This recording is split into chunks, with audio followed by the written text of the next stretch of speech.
All right. All right, guys. Welcome back. We have a very interesting guest tonight. His name is Michael Solomon, a former NYPD special investigator and a best-selling author. He's the survivor of a bizarre double murder attempt on his life.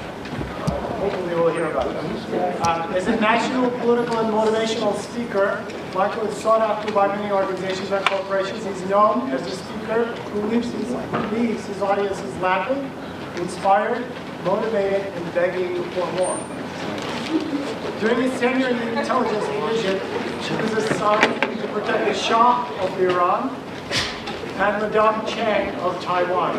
He has personally met 4 U.S. presidents. He was assigned as the intelligence officer to the U.S. State Department, where he participated in treaty negotiations between the United States and Turkey. In 1982, Michael proposed a change in the New York City retirement law, which saved them over $120 million, reduced taxes, and balanced the city's budget. He retired from the police department and joined the corporate sector in finance and management. After losing 3 corporate positions and nearly bankrupt, he embarked on his own. Applying his own style of management, he was twice nominated by a national magazine for having the best company in America in his field. Achieving success, he returned to his old beliefs and started to take care of the less fortunate. He worked for various charities. His work for various charities earned him the respect and praise of his community. In 2003, he was cited by both houses of the New York State Legislature and Senate and Assembly resolutions as Humanitarian of the Year. He holds a bachelor's degree magna cum laude in behavioral sciences from the New York Institute of Technology and a master's with distinction in public administration from Long Island University. As an adjunct professor, he taught political science and public administration at William Patterson College in New Jersey. He's been a guest lecturer at numerous colleges and universities. In 2008, he presented the keynote address to the graduate school commencement at the New York Institute of Technology. He's a best-selling author of 2 books, Success by Default, the Depersonalization of Corporate America, for which the Forbes magazine book club said, this book belongs on the desk of every CEO in America. His second book, Where Did My America Go?, started the new Tea Party movement, the largest political movement in America in over 200 years. The book explores how the hypocrisy in American politics is causing a great divide in America today. Listed number 6 on Amazon bestseller list. New York Post columnist Steve Dunleavy said, "My only regret is that I didn't write it." About this book. He has several honors and awards, including he's been named, among others, as Time Magazine's Person of the Year in 2006. Guest appearances on over 300 radio and television programs. A Fox News special guest, he appears with Neil Cavuto and other Fox News hosts. As a Fox Business News panelist, he has appeared with Dan Mangru on the Mangru Report. He has appeared on CBS, NBC, and ABC. He's an active member of the Forum Club, World Affairs Council, and the Economic Forum. So, without further ado, here's Michael Solomon. We're trying to settle some technical difficulties here, but while they're doing that, let me thank you for being here. I mean that from the bottom of my heart. And the reason I say that is, let me tell you about my last presentation. I was out in California, supposed to speak to an audience of about 500. I'm backstage with the event planner and the stage manager, and we look out in the audience, and we look at the time, everything's right, and every seat in the auditorium is absolutely empty. Totally empty. And I'm standing there. We wait about 10 more minutes. All of a sudden, we hear the door open up, and one gentleman walks in, comes down the corridor, and he walks up to the front row, and he takes a seat where this gentleman is sitting right here. I'm not going to embarrass you, don't worry. And he looks at me, the event planner says, "Well, there's your audience." So I spoke. I went on for 45 minutes. When it was over, he gave me a standing ovation. I thought that was nice. And I said, "You have any questions?" He says, "No, I understood everything you said. Everything was terrific." He said, "Looks like I understood everything." I said, "Well, that's great." I says, "Thanks for being here." And I get off the stage, and I'm walking up the aisle, and he goes running after me, screaming. He says, "Where are you going?" I said, "I'm leaving. I got a plane to catch. I'm flying back to Boca." He said, "No, stay, please. I'm the next speaker." So That's usually what happens. So when I say thank you for being here, I mean that from the bottom of my heart. From the bottom of my heart. Let me tell you my story. My story goes back quite a ways. I think I've got a few more years on most of you folks. Success didn't come easy to me. When I was in high school, I was part of the 2% of my high school class that made the other 98% above me look great. It was amazing. I left high school after 4.5 years. Here we go. Thank you. You want to plug this one in, or we're good? Does that have like a little USB thing to put Yeah. in? I left high school after 4.5 years, tried a couple of community colleges. That didn't work out. I just didn't like school. Never liked school. Didn't like to read. My best friends who borrowed my books and didn't return them. That was the greatest thing I liked in school. And I don't know if we're going to be working with this, are we? No, we are. Hang on. No, we're good.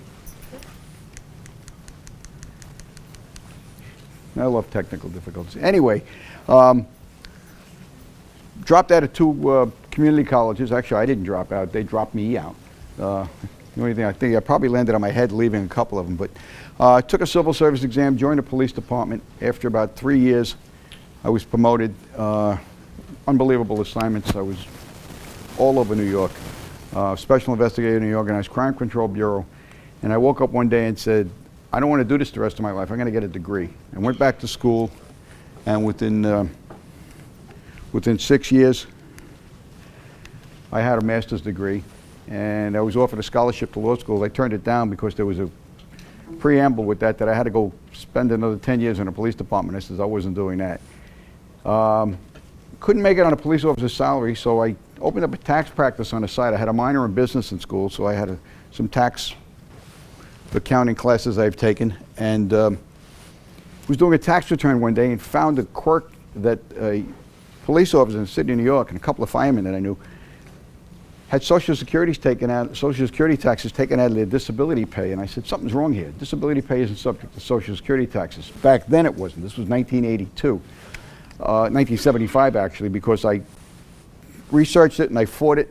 And by 1981, I had the city of New York change one word in their disability law, and they received $120 million in refund from the federal government on Social Security taxes.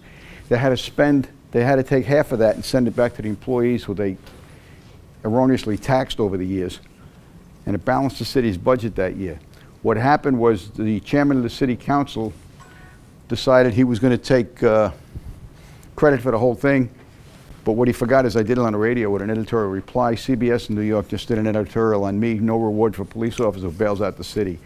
That is the greatest resume you can ever write in your life, because it was nationwide. I was getting phone calls from everybody. Who is this guy? Where is he? What is he? And that was it. The New York Times did an editorial on me, and they said that if I had done for the Chrysler Corporation, who was bailed out 2 years earlier, what I did for the city of New York, the least I would have gotten was a new car with a trunk full of cash.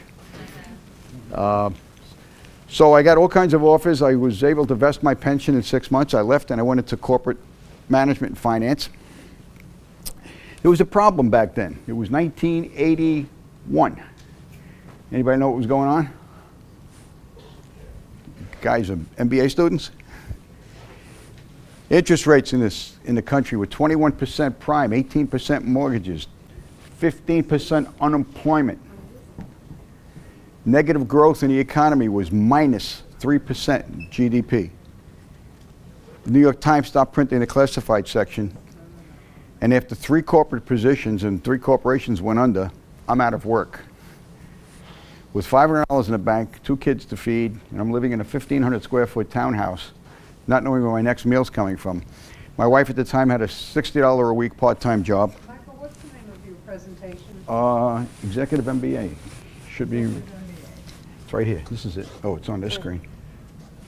On the flash drive. It's on a flash drive. FAU? FAU, no, that's not it. No. Yom Kippur Talk. No, not that one. Oh, There it is, right there, right on top. Executive talk. Perfect. Got it. Yom Kippur Talk might be. Yeah, well, that's another, no, that's another one. That's another economic mess. Anyway, things were pretty hairy. I had $500 in the bank. My monthly expenses were about $1,500. I didn't know which end was up. I survived on creative financing. See, back then, unemployment checks were 39 weeks. After that, you were on your own. There was no food stamps or anything else. I was collecting $210 a month unemployment insurance. And the way I was living was I'd go to a supermarket one day on Monday, say, and cash a check. I'll buy about $40 worth of groceries. Tuesday, I go to a second supermarket, cash a check, quickly deposit it to cover Monday's check. Wednesday, I went to a third supermarket, did the same thing to cover Tuesday's check. Thursday, I did the same thing. By Friday, my unemployment check came. Everybody was covered. I lived like that for almost a year. Tuna helper, macaroni and cheese was probably my best meal. We used to buy day-old bread from thrift shops, and that's the way I lived. And one day, I said to myself, you know what? You've got 2 college degrees. Wake up. Be smart. Do something. You see, I had a BS. We all know what BS stands for, right? Okay. You know what an MS stands for, right? More of the same. You know what a PhD stands for, right? Piled high and deep, right. I had my own PhD. It was called Poor, Hungry, and Desperate. And let me tell you, when you feel that low, when you feel like you're really going to lose it, and you're ready to file bankruptcy, it's almost like losing your manhood. It's frightening. It's frightening. Anyway, I announced to the world I'm going into business. My wife at the time wanted to have me committed. My friends thought I was nuts. And that was it. She kept saying, get a job. I kept saying, there are no jobs. Where am I going to get a job? There's nothing out there. I had a business plan, though. That was the difference. I had it right here, and I knew what I could do. Remember, my PhD was motivating me. My business plan was very, very simple. This is the way it went. There was a recession going on, and I didn't want to take part in it. So I worked outside the recession. I went into the security alarm business. It had nothing to do with being a police officer, because as a police officer, I hated it. But there was something in the security alarm business that hit me right between the eyes. It's called recurring revenue. Greatest business you can ever get into. If anybody here is going into business, get into a business that has recurring revenue. Service contracts, you name it. Monthly monitoring fees on alarm systems, they were paying, at that time, they were paying $15 a month per system. I read an article that if you install 2 systems a week for 10 years, you can become a millionaire. I said, that's where I want to be. That's where I want to be. Did that for 18 years. 5 years after I went into business, I was out of that 1,500 square foot townhouse. I was living in a 4,200 square foot custom built colonial. I had 2 cars in a driveway. I had 12 people on my staff. I was supporting 12 families. I owned a condo in Miami. And that was how I was living 5 years later. I was also donating as much as $100,000 to $150,000 a year to local charities. And that's the part that feels good. I don't care what you do in your life. You've got to definitely give back to your community. Hey, what do you know? 18 years later, out I go. Retire, moved down to Florida, took a year off, got the golf and tennis out of my system, and said, what am I doing here? I don't belong here. What did I do? I sat down and I decided to write a book. A book I always wanted to write. Never wrote a book in my life. Remember, I was in high school. I hated reading, so why would I want to write a book? One of my instructors, I'll never forget this, in high school, asked me who my favorite author was. I said, George Washington. She says, he never wrote a book. I said, that's why he's my favorite. But that's what I did. I wrote a book titled Success by Default, which basically means that if you put the people back into business, put relationships back into business, and you treat people good, treat them the way you want to be treated, success will default. The subtitle of Depersonalization of Corporate America deals with the fact that there are no personal relationships left anymore. You guys know it. Everybody is tweeting and emailing and you name it. You can't shake hands with a fax or an email. If you don't build personal relationships, I don't care what business you're in, you're not going to make it. There is only one factor that deals in business. It doesn't matter what you do. There's one common denominator in every business, from an ice cream store to Apple to everybody else. And that's people. People run it all. People make it happen. And relationships keep people happy and keep them in business. The smartest person today who uses the internet, to use it wisely, they'll go on a website, to learn everything they can about that company. Find out what their needs, their wants, and their weaknesses are, or their strengths, and then call them up and find somebody that they can do lunch with to get a little more information, to get inside. You send an email to somebody with a proposal, you don't get an answer, you follow up a week later, you don't get an answer, you follow up 2 weeks later, and finally you get an answer that says, sorry, we found another vendor. Why? Because the other guy was smart enough to pick up the phone and take this guy to lunch. There's no facial expressions on email. You can't negotiate with email. You sit down over lunch, you could talk, you can negotiate. You don't like your prospective client's facial expressions, you can change, you can move around. You can't do that through email. So anyway, I published this book. I expanded on the business theory known as disruptive technology. We all know what that means. And what I did was I expanded it to the people end of it. I put people back into it, so that the people is the equation. I had 127 rejections from publishers. Nobody wanted to publish my book. They said, come on, get out of here. First time, you go find somebody else. So finally, after frustration, I sat down and I self-published it. I said, well, I started a business from scratch during the worst recession in this country. What's marketing a book? Boy, was I surprised. It is not easy. Let me tell you, anybody here who's ever written a book or wanted to, it is not fun. Anyway, the book wound up over at Forbes magazine book club. Somebody there reviewed it, and this is what they said. It took me about 3 months. Every corporation in America was calling me. Everybody wanted me to speak. I'm represented by 127 speakers bureaus. I speak at corporations all over the world. I started a whole new career at 57 years of age. This is what I wanted. I tried to retire. Didn't work. I couldn't retire. So that's basically it. Let me tell you a little bit about the book. The apples on the cover, you say, well, what does that have to do with business? My dad's philosophy, my dad was a simple man. He was a plumbing contractor, responsible for every drop of water that flowed in the World Trade Center in both buildings. He had 1,900 men on a payroll. He didn't run the business. He was a shop foreman. He was in charge of managing the buildings. His philosophy in life about turning lemons into lemonade was apples. He loved apples. He was a farmer growing up as a kid, and he had to leave the farm at 25 years of age, and he went into plumbing. He used to tell me, you treat life like a barrel of apples. If you reach in and you grab one and it comes up rotten, don't throw it away. Plant the seeds, grow another tree, and fill a barrel up again. But when a barrel's full, don't take all the apples. Take what you need and leave some for the less fortunate. He taught me how to be charitable. And that stuck with me all my life. So that's why basically the book is with the apples on it, and it's dedicated to Dad. But that's what I did. So here I am, 12 years later after this book was published. By the way, this became number 22 on the bestseller list in nonfiction. And that was it. Now, the book relates to basically, as I said, people. Everything in business is related to people. People make it happen. People invent things, people build things, people sell things. You take people out of any business equation, you've got zero. Nothing. Businesses don't run themselves. GM can have all the robots they got in their plant building cars. Somebody's got to program them, somebody's got to use them. So you have to have people in the equation. I don't know what's going to be 30 years from now, but I got to tell you, but right now people are still there. How many people here have a business degree? Okay, I want you to ask for your money back, because I'm about to teach you something that they don't teach in business school. And it has to do with people, relationships, and everything else. How many people here have a bucket list? Okay, that's great. Let me tell you a little bit about my bucket list. When I was growing up, my dad used to take me to the Macy's parade all the time. I loved the Macy's parade. I love clowns. Even at my age, I love watching clowns. I love to watch them perform and everything else. And when I was in a police department, I was in plain clothes, and I was always in a suit and a tie.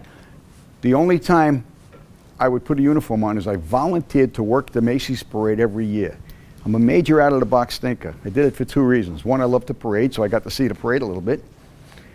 And two, you got there at 7 o'clock in the morning, you were done by noon. I never missed Thanksgiving dinner. I was always home in time. So that was it, but I loved the parade. And I used to say to myself, that's on my bucket list. I used to say, you know what? One of these days, I'm going to be a clown in that parade. But it's on that bucket list, and it's going to happen. It's going to happen. You got to aspire to things. See, there are three things you do in life. One, you can be inspired. Inspiration is fine. I can inspire you, and that's going to last a couple of days. Or you can aspire. You can aspire to be something or to follow in somebody's footsteps and be like them. And that's a long-term goal, and that's what really works. So I aspire someday to be in that parade, and hopefully it's going to work. It's going to work. So anybody with a bucket list that hasn't achieved everything, try it. You know, again, I sometimes believe that businesses live by the 11th commandment. You know this with a lot of businesses you may deal with. The 11th commandment in business is when it comes to business, the first 10 don't count. It shouldn't be that way. It shouldn't be that way. Relationships are important. And you've got to treat people, that's it. Let's go through a couple of puzzles for you. See if we can get a little interaction here. Connect all the dots with only 4 straight lines. Anybody see this before? Don't shout it out. Anybody get it? I see a hand going up in the back. Have you seen this before? You can do this? I did this today in a seminar. You did this today? Oh my gosh. You were here before, right? Anyway, here's the answer. 4 straight lines. 1, 2, 3, 4. What do we do? Everybody was looking at the corner dots. We went outside the box. You've got to think outside the box. Let me tell you when thinking outside the box got me in a lot of trouble once. One of the jobs I had, the last job I had after I left the police department, I was a salesman for an envelope company. And I sat down with the sales manager who, my first day on the job, gave me a list of what the prior salesman had, who had retired. And he said, oh, here, I'm going over the list. And he says, oh, the phone company's on this list. At the time, it was New York Telephone. He said, don't bother going there. We've been trying to get to them for years. We can't even get to see the purchasing agent. We don't know who he is. And forget about it. I said, okay. You know where I went the next day? Phone company, okay? We had an envelope called a two-way envelope. You may have seen them with some of your utility bills, where you take the envelope that the bill comes in, you flip the flap over, glue it back on the other side, and send the same envelope back. Now, what does that do? Well, that saves the company from having to store 2 envelopes, so it saves them on rental space if they're storing warehouses. It's, especially a phone company, sending out tens of millions of bills every month. It stops, it makes the package lighter, so when you're paying bulk postage on the bills going out, you're paying less in postage, and it frees up the envelope to put in more advertising space. You got another piece you could slip in there instead of a business return envelope. So I didn't go to the purchasing agent. I went to the bean counters. I went to the accountants and said, hey, what do you guys spend on billing costs? They told me, and I said, how about if I can save you $50,000, $60,000 a month? How could you do that? I said, see this envelope? They says, oh, that's cool. We like that. I said, would you like to test it? Do a test run? They said, sure. They said, but we got to give it to our purchasing manager, and he's got to send it out for bids. I says, no, he doesn't. They said, why not? I says, we have a patent on it. We're the only company in the country that manufactures it. You can't buy it anywhere in the world. He said, oh, we'll get back to you. Within a week, they got back to me, gave me a purchase order for $90,000 for a 3-month test run. In the purchase order, they had a 10-day out. They could have, if we didn't accept their purchase order, we could have destroyed it in 10 days, or they could walk away from it. I went back to my sales manager, who looked at it, and he says, I thought I told you not to go to the phone company. How did you get to see the purchasing manager? I says, I didn't. He says, well, how did you get this purchase order? I says, I sold him the envelope. Well, how did you get, I told him. I said, why'd you do that? I said, because I wasn't selling him an envelope. I was selling him a concept. And he promptly looked at me and said, that's insubordination. You're fired. So that's how thinking out of the box got me in trouble. I went back to the phone company. I spoke to the people I spoke to. They took their option and a 10-day out and said, it's been a pleasure, thank you.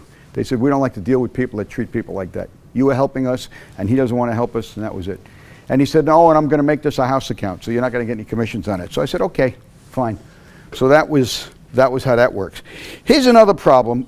Sometimes you're going to come across things where you're going to look at a situation, you're going to see what you've got, and you got to figure out how you're going to solve this thing or get yourself out of it. Here's a problem that I want you to do. It's the corkboard and the candle. This goes back, believe it or not, to 1948. This was in a management course.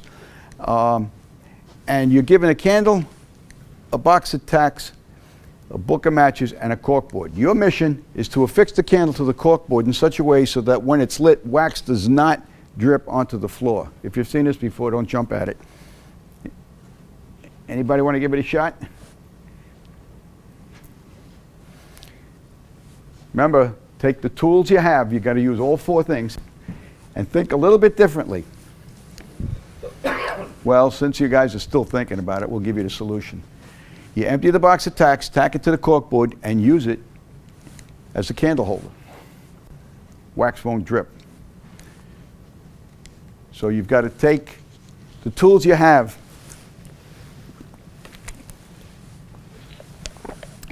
and you got to use them to your advantage. I used to give this test to new employees that came in. I had a corkboard set up on a desk with a box of matches, the tack and everything else. I said, here's what I want you guys to do. I gave them about 20 minutes to figure it out. Most of them didn't get it.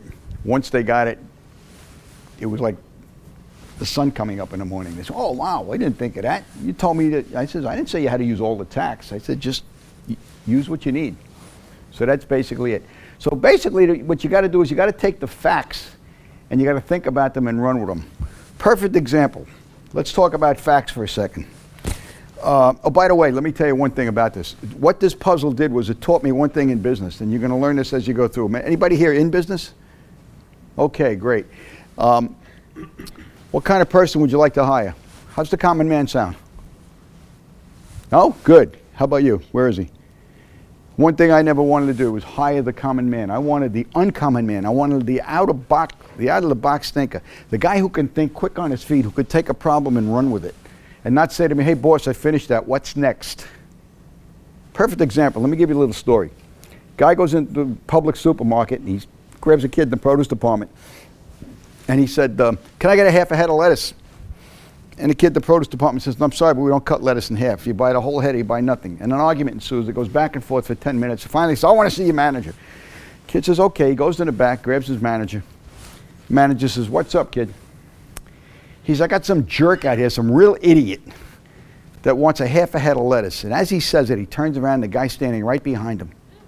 The kid says, and this fine gentleman wants to purchase the other half.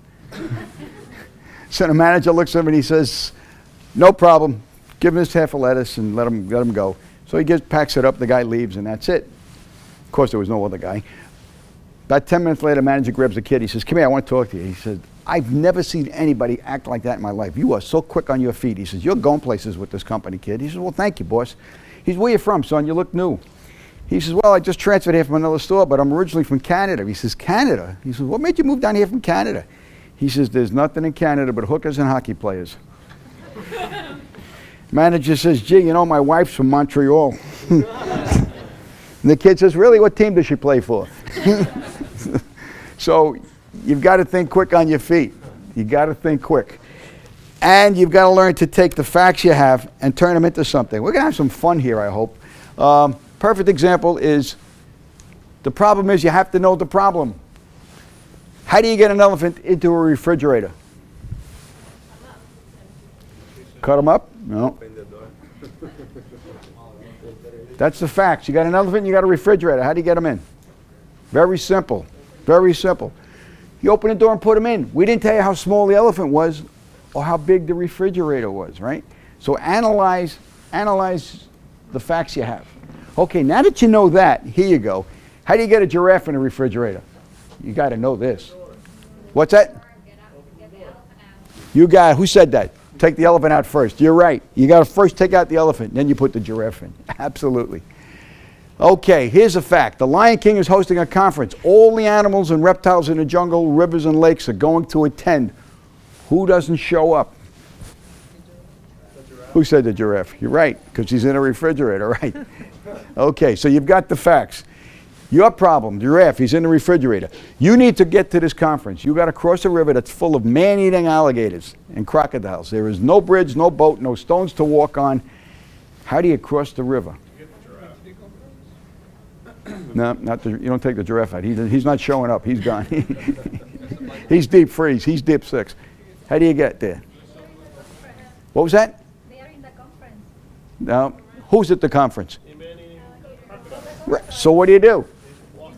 You got it.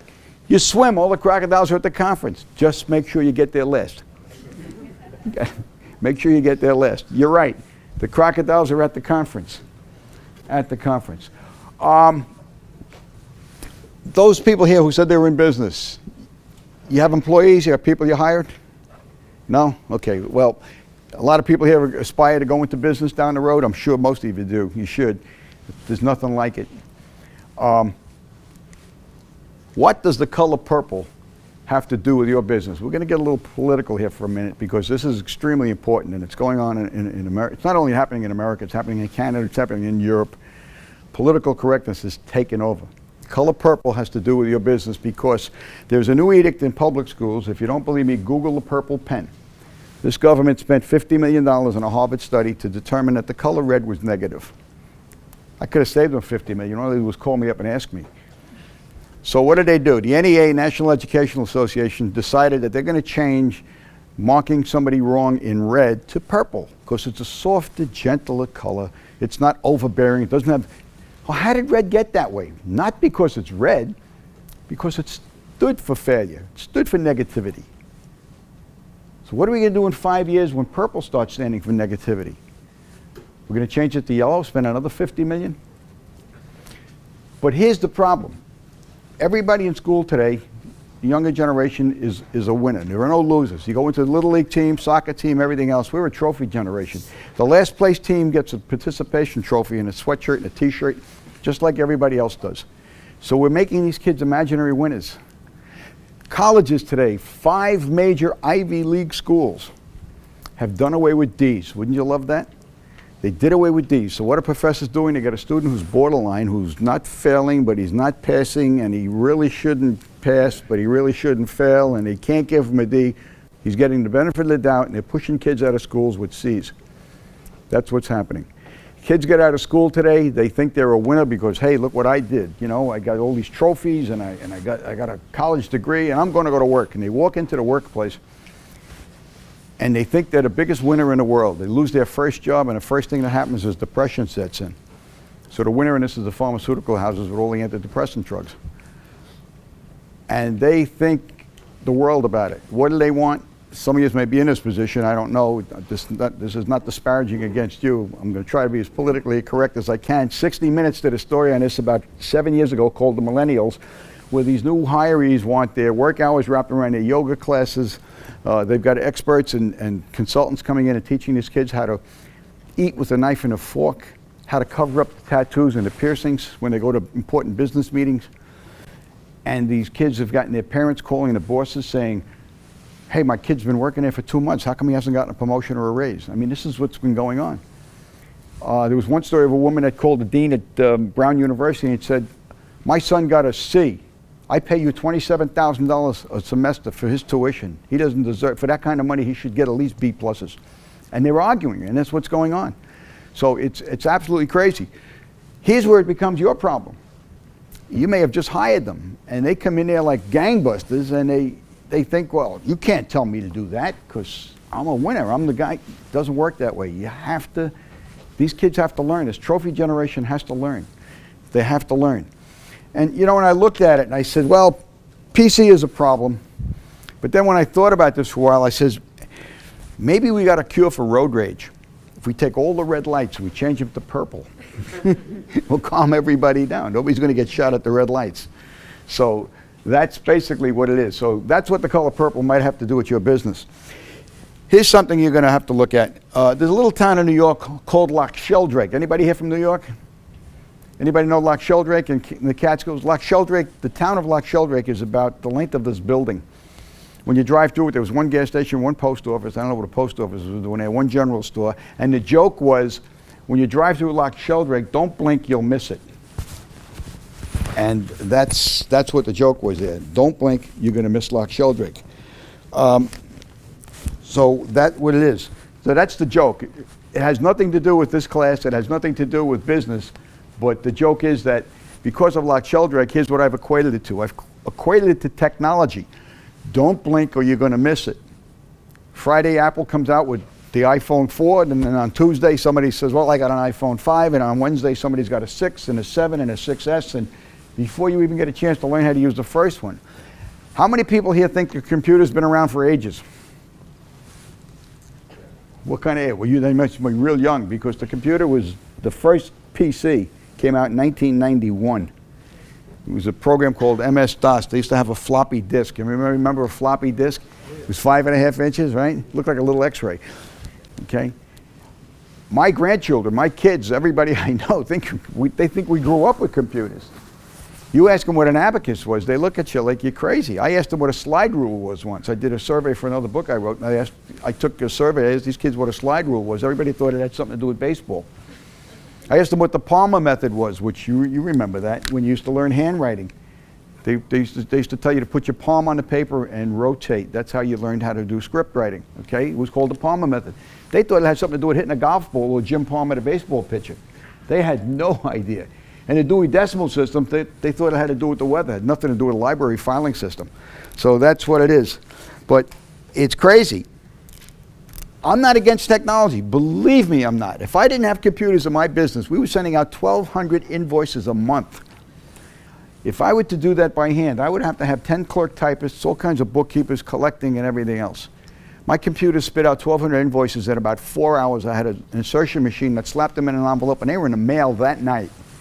And half the time, about 85% of my clients were on automatic pay with EFTs or automatic credit cards. We had the money in our account before they even got the bill in the mail.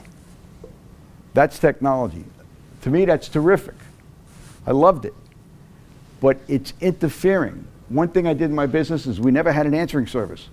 We had live people on the other end. You called my office at 4 in the morning for a service call because something was going off, your fire alarm was ringing like crazy, you couldn't shut it off. Somebody called you back in less than 15 minutes. Try that with a doctor today. Well, his office hours are from 2 to 4, he'll be back at 3. He's out in the golf course. But that's not the way it was in my business. Not the way it was. That's the way it was. If we weren't computerized, it would be a zoo, absolutely. We'd still be typing bills. Now, the other thing I want to talk about quickly is customer service. A business absolutely devoted to service will have only one worry about profits. They're going to be embarrassingly large. The one who said that was Henry Ford, believe it or not. Here's a question for you. As a consumer, have you ever felt like you were the enemy? You ever call up for customer service and you're treated like you're the enemy? You know why? Because we are sometimes. Sometimes we know we're right, or we have a point we want to get across, and we'll wear that person down on the other end of the phone until they either give in, will credit your bill, or whatever. I've done it, I'm guilty. You know, it might have been a late charge on a bill, which wasn't my fault, it didn't come in the mail or whatever, and well, we don't care, you didn't get it in the mail, blame the post office, don't blame us. No, it's ridiculous.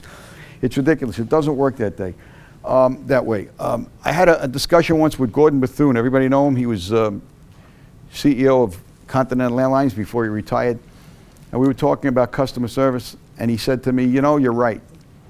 I said, Gordon, you got to learn to fire the customer. Fire the customer. I said, somebody's going to get a round-trip ticket to Paris first class because they didn't get a bag of peanuts on the last flight because they're harassing the hell out of your employees, who gives you 110% and shows up every day. How are they going to feel? When you treat your customers who you know are wrong better than your employees who give you 100% every day, you're going to get worse customer service, because when somebody has a real problem, they're not going to get the help they need. And you're going to see, you're going to kick butt. They changed their manual at Continental. One simple sentence on customer service: take care of the customer when they need to be taken care of. And that's what they did. You know, I used to think of service and customer service, I used to think of service being helping others. We used to think of postal service, internal revenue service, telephone service, civil service, customer service, you name it.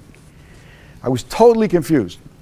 Totally confused. And then one day I heard about a farmer who said his neighbor was sending over a bull to service his cow, and I knew exactly what customer service was. It's amazing. But we're treated like the enemy sometimes because we are. If you got a problem, fire the customer. Customer calls up my office once and says, you wanted to order something. Bookkeeper said, I'm sorry, but your account's on credit hold. When we get your check, we'll ship your order. And he said to me, cancel the order, I can't wait that long. Why would you want to continue to do business with somebody that doesn't pay his bills? Why would you want your inventory out there and it's never making any money for you? So you've got to learn sometimes that the customer needs to be fired. It's nothing wrong. It gives the customer an unfair advantage. It gives them an unfair advantage. So remember, the customer's always right? No. Company is not going to side with a petulant, unreasonable person instead of a loyal employee who shows up every day. Okay, to be a champion, you've got to believe you're the best. We're going to get into the motivational end of this. You must believe you're the best. Everybody knows who that was, right? Muhammad Ali. What made him what he was? Remember his mantra? Fly like a butterfly, sting like a bee. When the fight's over, it's only going to be me. Howard Cosell, the late sportscaster, said that he had the greatest attitude of anybody in sports. That's what made him good. He was a great fighter. He knew how to handle himself in the ring, but he used to taunt his opponents. If you ever see the old fight films, or if you see what he used to do, he used to put his hands down and walk right up to the guy and say, "Come on, hit me, hit me." It was his attitude. He wore him down with attitude, and it worked. Every time he stepped into the ring, even though he had great skills, he wore him down with attitude. Now, there's a math puzzle that's been developed about a formula that you should learn. And basically, you can have three things. You can have knowledge, and if you take each one of those letters and put a numerical value to them, A equals 1, B equals 2, C equals 3, and so forth, the word knowledge adds up to 96%. You can put in all the hard work you want. Hard work only adds up to 98%. But attitude is 100%. The math is right. We've done this 1,000 times. Attitude is 100%. Now, you can have the knowledge, you can have the hard work, and you can have the attitude. But if you don't have the knowledge in that equation, but you've got hard work and attitude, how do you get around it? Let me tell you a little story. I said I was in the security alarm business. We installed security alarms. I had a customer of mine come to me one day and he said, "Do you guys install closed circuit TV cameras?" Now, the very easiest thing for me to say would have been to say, no, we don't. No is the word that can really hurt you in business. Learn to put it off and don't say yes right away, but don't say no immediately. And what did I say to him? I said to him, "John, what do you need?" And he said, "Well, if people are breaking into my shop and they're breaking into my customers' cars." He had a body shop, a mechanic shop. He said, "They're breaking into my cars and my customers' cars, and I want to put them on videotape, and we want to see what's going on." I said, "Let me come over, take a look at your shop, and see what you need." I went over there, saw what he needed, came back to my office, got on the phone, called one of my vendors, and said, "Hey, who's the best closed-circuit TV guy in the business?" He said, what do you need?" I told him. He said to me, "Call GE Diamond Electronics. It's a division of General Electric." He said, "The salesman will come out. He's also an engineer. He'll come out. He'll lay out the job for you, tell you the equipment you need. They'll guide you through the installation. They'll even help you program it, set it all up, and you'll be fine." I said, "You're kidding?" "Nope." I called my customer back. I said, I made an appointment with the guy I called. We went out there 3 days later, drew up a whole schematic, came back to him, gave him the numbers, and his next word to me was, "Can I lease it?" I didn't set up leasing. I never did. I said, "I don't care how you lease it, because with a lease, I'm going to get paid right away, and I don't have to worry about it." He said, "No, I got a leasing company I work with. That does all my equipment." I said, "Fine. Well, I don't mind. I'll bill them instead of you. It's no problem." And we did it. From that day on, we installed over 2,500 systems, total of about $6 million worth of business. It would have been very easy to say, "No, we don't do that, John." So learn to put no off and say, "Hey, maybe," or "What do you need?" or "Let me get back to you." Basically what I'm saying is, you don't have the brains, borrow some. Find somebody who can do it. Find somebody who can do it. Borrow some brains. By the way, just for edification, this little puzzle, bullcrap only adds up to 83%. It'll never get you anywhere. I promise. It'll never get you anywhere. You got to be honest with people. You've got to be honest. And it works. It really does work. Now, there are basically three things that you need in business to succeed. You need passion, you need perseverance, and perception. Passion is easy. Let me explain that for you. It doesn't matter what you do. Your skills have little to do with your ability to perform. Inspiration comes from your heart. It's nice to have the brain power, but if you take your brain plus your heart and you put that together, it's going to equal success. As I said, it doesn't matter how good you are at what you do. If you don't have any inspiration, your achievement level is going to be 0. How'd you like to be on the operating room table, and just as you're about to be put out, your thoracic surgeon who's about to cut your chest open and do a triple bypass operation on you turns to the anesthesiologist and says, you know, I just don't feel it today. Do you really want to be there? Not me. Not me. So you've got to learn to have passion. I went into my office every day, no matter how I was feeling. I had a cold, I had a sore throat, I had an upset stomach or whatever. I wasn't feeling well. I had some personal problems at home or whatever. I walked into that office every morning, went through that door. My people saw me smiling. You've got to inspire them, because your attitude is going to really hurt them. It's going to reflect on them. They're going to say, my God. Call your boss in the morning and say, you know, I just don't feel inspired today. I'm not coming to work. Wow. How long do you think that's going to last? Perseverance. This is one I love. I love perseverance. You have an idea or you have a business plan. You got to stick with it. Many of life's failures are people who did not realize how close they were to success when they gave up. When they gave up. I had a friend of mine whose grandfather invented a soft drink. He labeled it 1-Up. Didn't sell, failed. He went back, he worked it up again, put it in a lab, tested it again, came out with the next one, 2-Up. That failed. 3-Up failed and 4-Up failed. He quit after 6. Need I tell you? Compare that to a man by the name of Roland Hussey. Anybody know who Roland Hussey is? That's a double jeopardy question. Roland Hussey was a man who opened up a dry goods store back in the early 1800s, and he failed. He waited a couple of years, he tried it again, and he failed. After the 4th venture, he opened up the largest retail dry goods store that still stands today, 130 years later, as the largest department store in the world. You see, Roland Hussey is the RH in RH Macy's. So now you got a trivia question you could run on your friends. Roland Hussey Macy was his name, and RH Macy is the company. And that's what he did. It's now part of Federated Stores, but that's it. If Edison quit trying to invent the light bulb after he tried it and failed 147 times, you'd be listening to me in the dark right now. Perseverance helps. If you've got a plan and you really want to go, do it. The third thing you got to have is perception. Perception is important. How you perceive yourself is going to determine whether or not you're successful. Let me see if I can give you a little example. 3 baseball umpires are talking about perception. They're trying to define the word. And the first one says, I'll tell you what perception is. He said, there are balls and strikes and I call them as they are. And the second one says, no, you're wrong. He says, there are balls and strikes and I call them as I see them. The third one says, nope, you're both wrong. He says, there are balls and strikes, but they're nothing until I call them.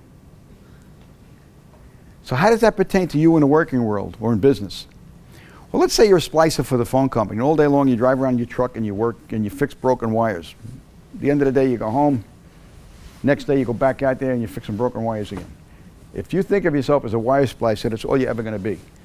But if you think of yourself, if you perceive yourself as the person who keeps the lines of communications going, so little Timmy and Mary can call grandma and grandpa on birthdays and holidays, and businesses can keep their phones going so they can pay their phone bills and you can get paid, you think a little bit more important to yourself.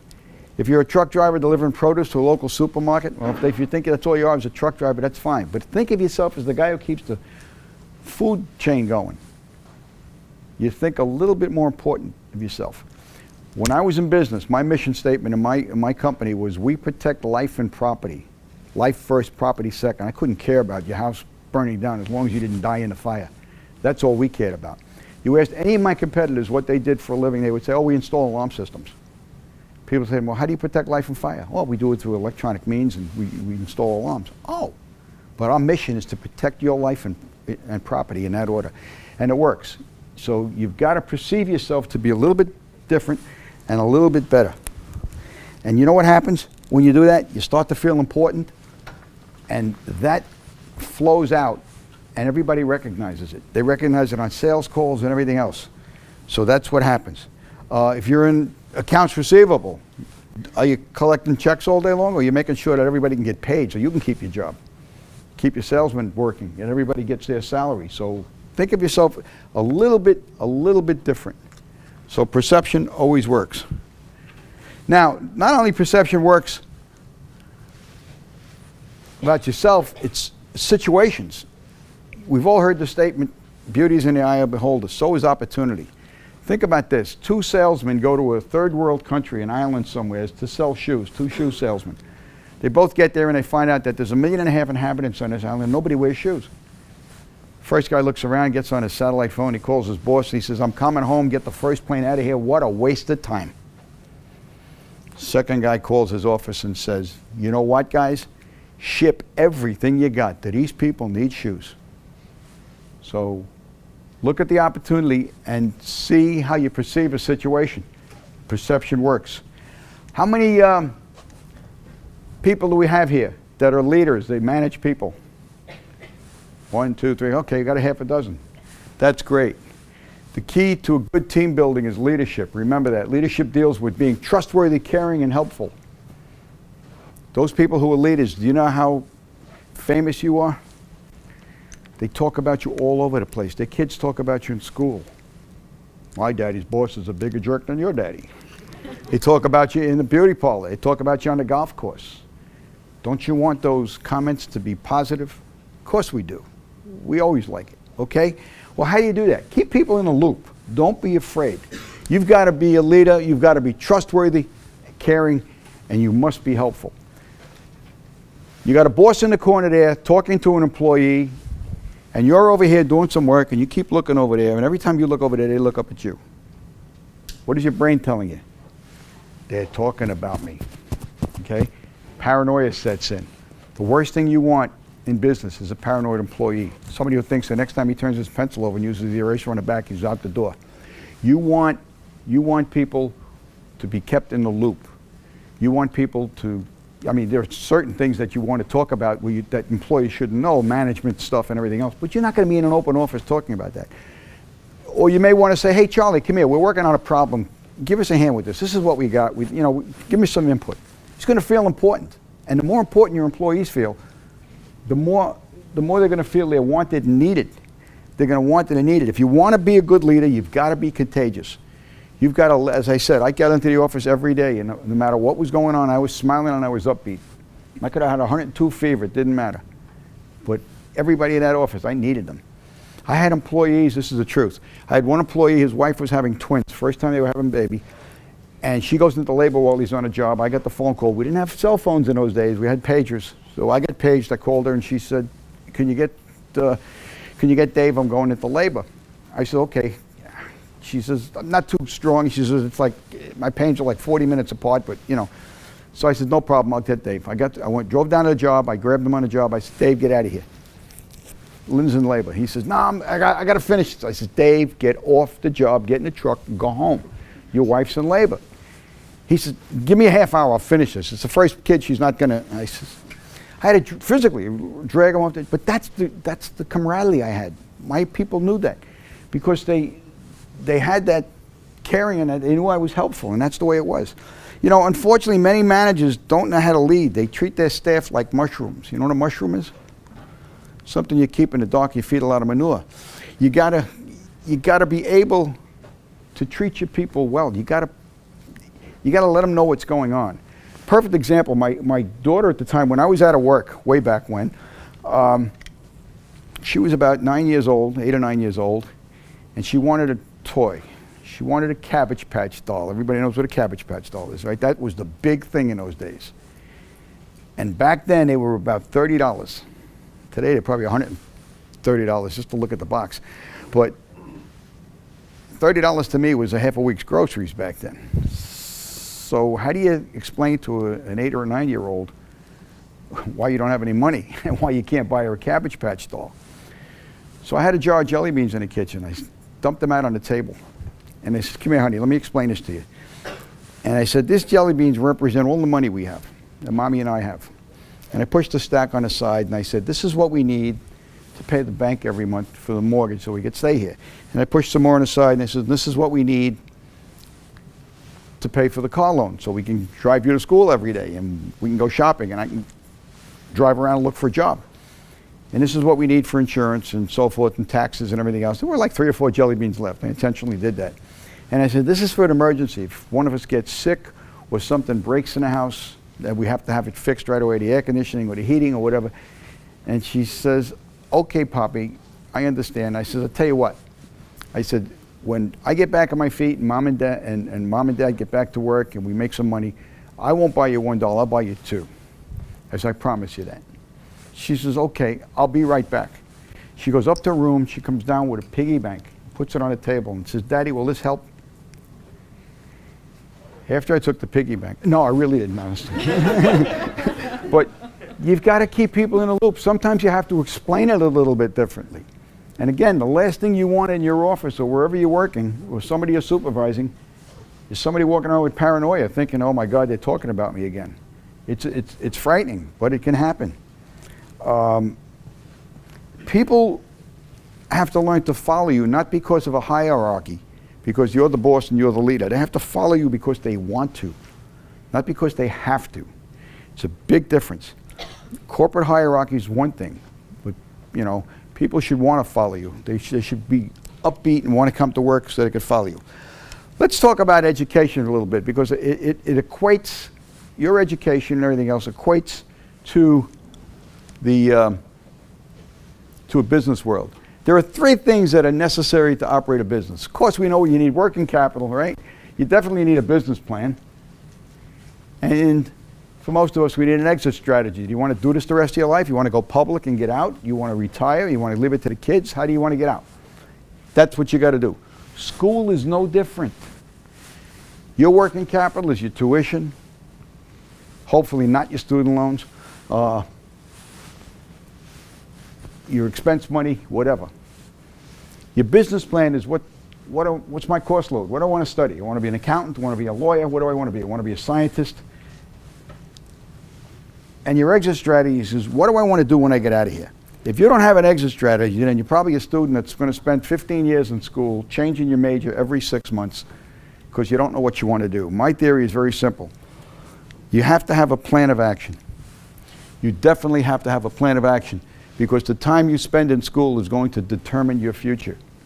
Now, some of us may want to go off in our parents' footsteps. We may have a father or a mother who's a doctor or a lawyer, and we say, we'd love to get into that profession. I like what my dad does. I like what my mom does. I'm going to do that. Whatever it is. You may want to go off on your own. You don't know. My suggestion to a lot of students who don't know what they want to do in college is get your liberal arts out of the way. Maybe take 6 months or a year off in between. I'm not telling you to quit school. Or maybe over the summer. Try a job here or there. You want to study accounting? Go to work in an accounting office for a while. You want to be a lawyer? Clerk in a lawyer's office for the summer. See if you like it. Then come back and take every course you need to get into that profession. A friend of mine's daughter, it's a true story, a friend of mine's daughter went to Einstein Medical College. It cost him about $500,000 to get her through school. She went through an internship. She was a resident in New York University Hospital in New York. In the second year of residency, decided she hated medicine and quit. Passed the boards and everything and quit. Went to law school. Today she's an attorney. Great attorney. I don't know if she's doing medical malpractice or whatever, but she's an attorney. She wasted 6 years of her life. She could have worked on an ambulance for 6 months or been an EMT or something for a year to say, hey, you know, do I really like medicine? She just couldn't stand it. She tried, after working in the emergency room, she decided to try pathology. That's even worse. I mean, you're working with live people, now you're working with dead people. I mean, she just said, I hate medicine, and off she went to law school. So, again, she's not successful, but that's basically what it is. Now, on the motivational side, life is all about taking risks. Don't be afraid to open up that door because you never know what's on the other side of it. All right? No pain, no gain. How many times have you heard that statement? Stress is fear leaving your body. Stress is fear leaving your body. Don't be afraid to take a risk. I'm not saying jump out of an airplane. By the way, that's on my bucket list. There's a line goes through it and it says, no damn way. That's the truth. Live life every day just like it's your last. Every day like it's your last. Now that I've bored you for the last half hour, see if you can answer this question. Why does an egg turn into a bird? Did I see a hand go up? No. Why does an egg turn into a bird? Think about it, what I just told you. Take a risk, don't be afraid. Did you ever see a bird fly for the first time? An egg turns into a bird so it could fly. Bird lets go, jumps out of that nest 20 feet in the air, it doesn't know where it's going. Hopefully it flaps its wings and it takes off. 20-30% of the time they land. Hopefully they don't break their neck or break their wings. And off they go. Don't be afraid to fly. For some of us it's easier than others. For some of us it's easy to leave the nest. But for some of us we're never going to fly. We need that safety. Again, that perpetual student, he's afraid to walk out of this cocoon of the academic classroom. They want to do it that way. How many of you stood on a diving board for the first time? 12 feet in the air over a pool, right? And you're looking down at that water. And you're saying, is that really water? And you're saying, God, I got to jump. I'm in camp. They're going to tell me I got to jump to get my merit badge or whatever. You don't want to do that. Think about this fish. When our motivation is greater than our fear, it's amazing what we can achieve. You think that fish knows where he's going?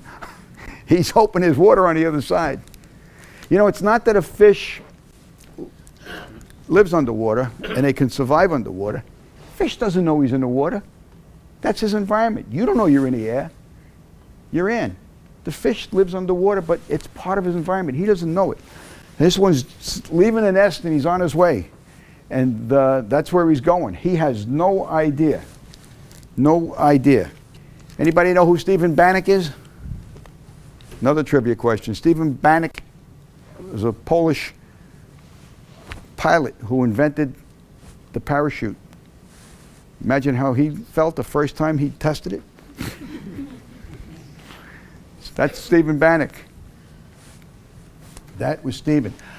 There's a poem called The Ode to the Cautious Man. Basically, there once was a cautious man who never laughed or cried, he never risked or won, and he never lost or tried. And then one day he passed away and his insurance was denied. Anybody know why? Because he never lived. He really never died. So don't be afraid.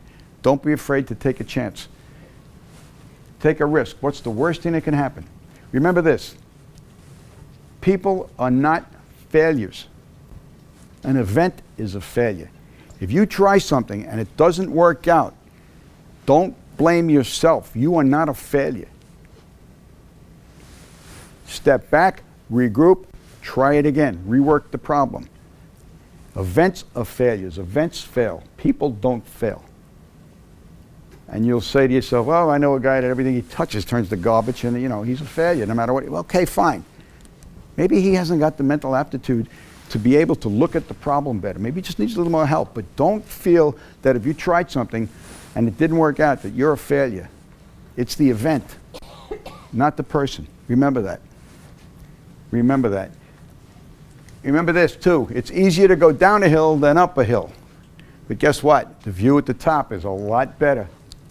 You get up to the top of that hill, you're going to look out over the valley and say, wow, the view at the top is a lot better. It's tougher. Now, let me tell you how my whole story ends here. I told you about my dad's philosophy with my book and how he said turn apples. If you get a rotten apple, plant the seed, grow a tree. When I was in business, let me tell you something. We had a lot of events that didn't work out. A lot of things, as much as we tried. When I first went into business, I was up against 67 competitors who were already in the business, some of them established 15, 20 years, and I was the new kid on the block. Within 18 years, I was bigger than all of them. I had bought out 13 of them, but that's besides the point. So I wasn't afraid. I was planting seeds all over the place. I planted so many seeds that when I got finished and I left business, I didn't have a barrel, I had an apple orchard. And that's what you could do. You could do it too. And you know that thing about the bucket list, about the Macy's parade? Let me tell you how the story really ends. I was in 9 parades. If you really want it, You can get to do it. I had a ball. I would do it all over again. There's nothing like it.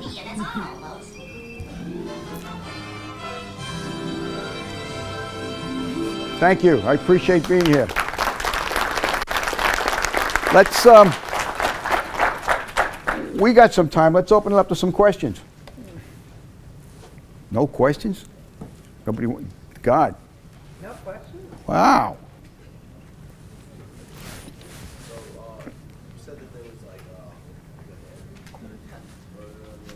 I knew that was coming up. It's usually the first question, yeah. You want to know how that happened? Okay. I'll try to make it short. Most people here are familiar with guns. There's two types of guns in the world. One's an automatic and one's a revolver. I was heading back to my office alone in my car as a detective, unmarked car. And a radio report came over that there was a bank holdup at about 9:45 in the morning, that there was a bank holdup. Anybody here from the Bronx? Anybody here from New York? Whitestone Bridge?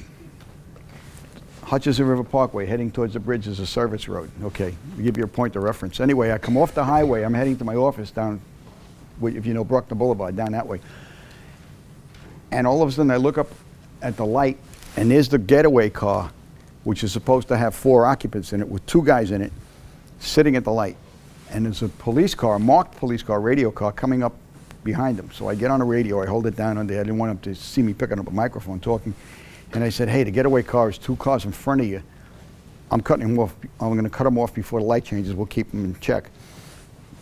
I go through this. It's a traffic circle. I'm coming through, and as I get halfway into the circle, the light changes, and they come out. I come through the traffic circle, and we're side by side, parallel. You've seen car chases on TV. It really happens. We're going down the service road to this parkway, about 60 miles an hour. And now they know who I am at this point. I get on the microphone, I'm screaming at this kid driving. And I said, you're getting a flat tire, you better pull over. He doesn't pull over. So we did what I did what I was trained to do. We call it a pit maneuver, where you bump his rear quarter panel and you spin his car around. He goes up on the curb, jumps out. I go across the hood of my car and I hold him down. And I got the 2 of them come crawling out the window on the ground, flat out like this. No weapons, no guns on their part. What I didn't know was that the 2 guys who were with them, the guys who actually robbed the bank, these were the 2 getaway drivers, were in the back seat. It was a big 1975 Oldsmobile. In those days, those cars were like boats, big 4-door car. And all I heard from behind me was click, click, boom. Responding radio car behind me got out. The 2 guys in the back seat came up behind me, both put guns to my head, within 3 feet of my head. They both pulled the triggers. Both guns misfired. The revolver they had was stolen from the bank guard, who was a retired cop who had ammunition in it that was in there for like 30 years, never changed the ammunition. After a while, the primers that caused the gun to go, or the bullets to go off, dried out, so there was it was all grease and everything in there. The primer was hit, which meant that the firing pin hit the bullet, but the bullet didn't discharge. And the second guy had a .45 automatic, and when he pulled back the slide, an empty casing shell came up and jammed in there. The click, click I heard was both guns going, and the one shot that this guy took hit the first guy in the cheek, caught his cheekbone, went up around his head, never touched his brain, came out the other side and hit the guy in the elbow with the gun hand. The next thing I know, there's a camera on me, because where this chase ended, NBC was doing a feature story on a deaf school right down the block, and they just heard the crash and everything else. They didn't know what was going on. They just turned the cameras our way, and the whole thing was on videotape that night on TV. And the newspapers in New York at the time, was the Daily News, said, for the greatest shot since William Tell, turn to page 3. I didn't know the gravity of this until I saw it on the news that night. And by that time I said, that was it, you know. It was 1977, so that's what happened. That was it. They said that the odds of that happening was like hitting the lottery every Saturday night for 5 years in a row. I said, I'd rather have a lottery ticket. Any other questions? Yes? Two-part question. Go ahead. Where did you get the working capital for the alarm company? Oh, And yeah. how many alarm companies were competing against you? Let me give you a couple of examples about thinking out of the box, and how many alarm companies. When I went into business, as I said, there were 67 other competitors. I'm talking about local guys, mom and pop operations, okay. I had 2 bankers major bankers. One's name was Visa, the other was MasterCard. I maxed them out. I went into business with about $4,000 worth of capital, and that was it. Paid that off within 6 months. From the day, when I first went into business, it was a one-man operation. It was me. I would sell in the morning and install in the afternoon. The first system I installed, I had about $1,600 worth of profit in it, gross profit. I didn't have a payroll, didn't have any expenses. I was working out of my house, which was more money than I used to make in a month. I mean, I was in seventh heaven. I said, wow, if I do one of these a month, I'm in great shape. Within probably 3 months, I had hired a part-time installer, and then he went to full-time, and I hired half a dozen more. Within a year, I was out of my house into an office. 2 years later, I decided to build a big house, and that was it.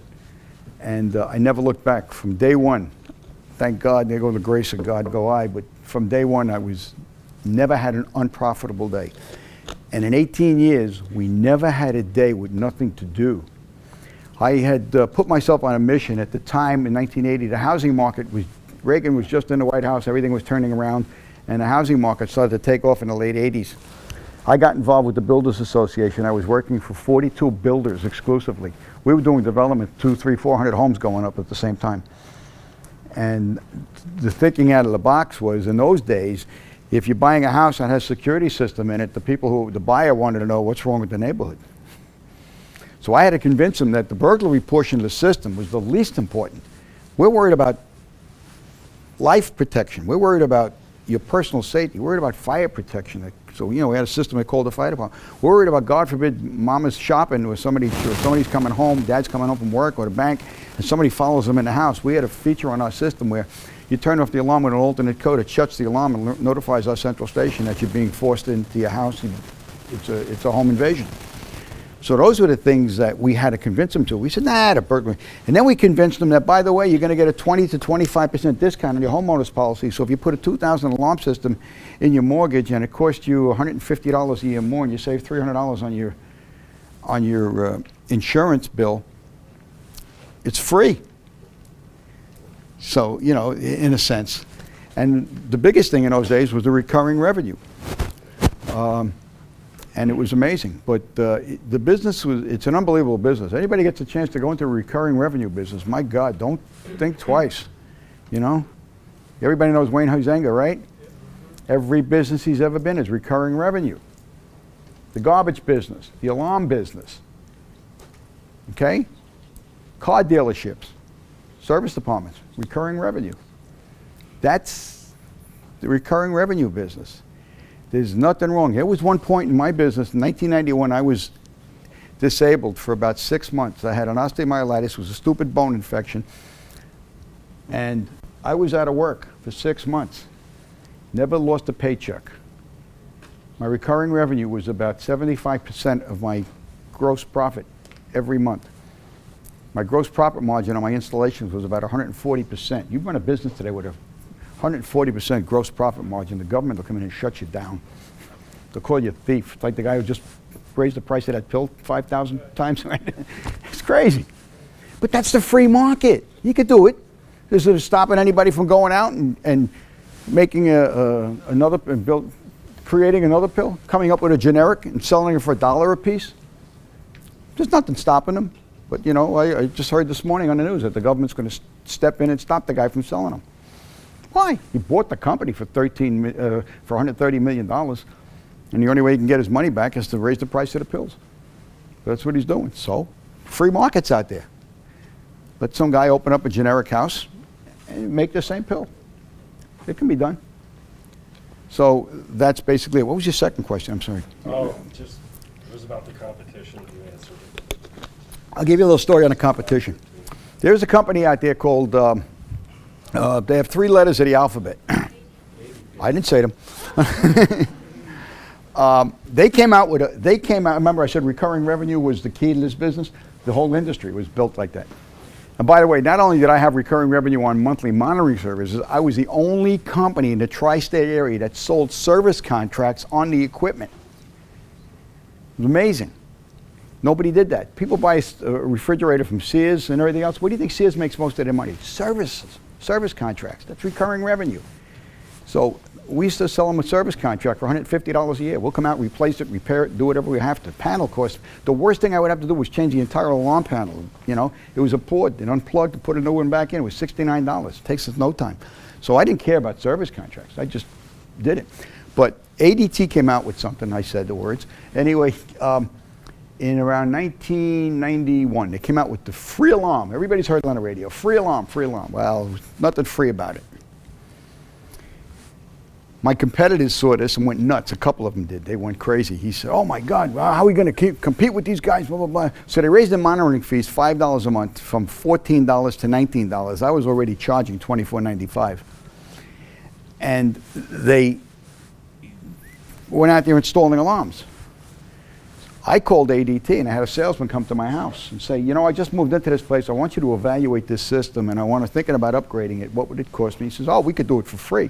I says, really? He says, sure, here's our contract, blah, blah, blah. So I said, okay, I says, you know, let me think about it. He said, okay, I'll leave you all the paperwork. I read the paperwork, rolled it over on the back. First of all, the contract was illegal because the state of New York says all contracts must be a minimum of 8-point type. They wanted to get it on one sheet. So they extended it from an 8.5 by 11 page to 8.5 to 11 by 14. And the print face type on it was 4. Which made the contract illegal. You could walk away from it any time. But the biggest clause in the contract was they retain ownership of the equipment. They will sell off the contract to a leasing company, and you were on the hook for 5 years. So what did that mean? It means you never owned the equipment. You were paying for it. They get all their money up front. They put a value of the equipment about like $1,800, and they were giving it to you for nothing. All they were doing was protecting 2 doors in your house, and with a motion detector, if you know about security systems, and no window or other door protection. You could get that, but you had to pay for it. So my competitors went out there. They didn't even look and see what these guys were doing. They were out there doing full alarm systems, 3 days worth of labor, putting 3 technicians on a job and everything else. It took my one competitor, who's been in this about 20 years, about 8 months before he was cash poor and his suppliers cut him off and he was ready to go out of business. I bought him out a year later. And I didn't buy his company out. All I bought was his contracts, his recurring revenue. I wanted his existing customers. I didn't want anything else. So that's what the problem was. You got to look before you leap. And we sat down, I wrote an article for a trade magazine about the free alarm and what it is. I says, would you accept free medical insurance if it only covered you for colds and sore throats? Of course not. You know, you want to be protected against everything. So that's basically what it was. But that was part of my competition. But most of these guys were small operations. We thought a little bit bigger. Most of them worked out of their homes. They worked out of storefronts. I had a complete office. I mean, I had 2,200 square foot office, and we did it. We were the first ones. Here's the difference between marketing and sales. Anybody know the difference between marketing and sales? The difference is cents and cents. You know what that means? Sales is cents. C-E-N-T-S. Marketing is cents. S-C-N-S-E. If you needed a muffler for your car, where would you go? Name a company. Midas, Meineke, right? Do you know that you can get a muffler at your local mechanic, probably 30% cheaper? What's their gimmick? Free muffler for life, as long as you own the car. The average person owns a car 4 to 5 years. Muffler lasts 5 or 6. So you got the car 6 years, you need a new muffler. You go into Midas, you spend $300 or $400 getting a muffler, because you get the pipes and the clamps and the whole deal. Right? No little labor involved. And they give you a certificate that says anytime you need another muffler, just come on in and we'll take care of it. Well, by the time you need that second muffler, your car's 12 years old. Unless you live in New York and there's a lot of salt on the road and stuff and it's eating the hell out of your car. You're never going to get the second muffler. And by the way, if you do get the second muffler, it's only the muffler. You still got to buy the clamps and everything else and the labor. They just throw the muffler in. So, you ever hear them mention price? They're all over the place. They want you to think they're the only game in town, Meineke and Midas. And basically they are, because you said it. I said, well, where would you go? You said Meineke or Musler. Okay, I did that in my business. I was the first company in Rockland, Bergen, and Westchester County in New York to have lawn signs that said, warning, this house protected by. I had them all over. Used to drive down the street or through a development, in Rockland or Westchester County, my signs, people thought we were the only game in town. The only game in town. We got more business from those signs. Then people used to come to me and they'd say, you know, I really don't want you to do a sales call. They would say to my salesman or myself, they'd say, we really don't want an alarm. Can I buy a sign?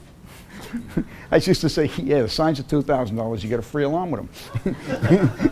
But that was it. 7 years I was doing that before my competitors caught on. And the first one that caught on copied my logo because we had a shield, and you couldn't copyright it because or patent it because it was just a standard logo. And he did the same sign. He just changed the color. And somebody said to me once, he said, I don't like those yellow signs. Can I get the red one? I said, yeah, it's all we used to give is red ones. The yellow ones fade, But that was it. And then these guys, they wanted to go cheap. So they would buy the first sign that they could, We had them coated. So the sun baking on them all day didn't fade them out and it disappeared. But that's, but it was crazy. People loved them. They wanted them. So any other questions? I'll be glad to hang around if you guys have any other questions afterwards or anything you want to talk about. Our allocated time is over, actually. But Okay. Anybody's free to come and ask questions. You look healthy to me. I don't know. You haven't got any time?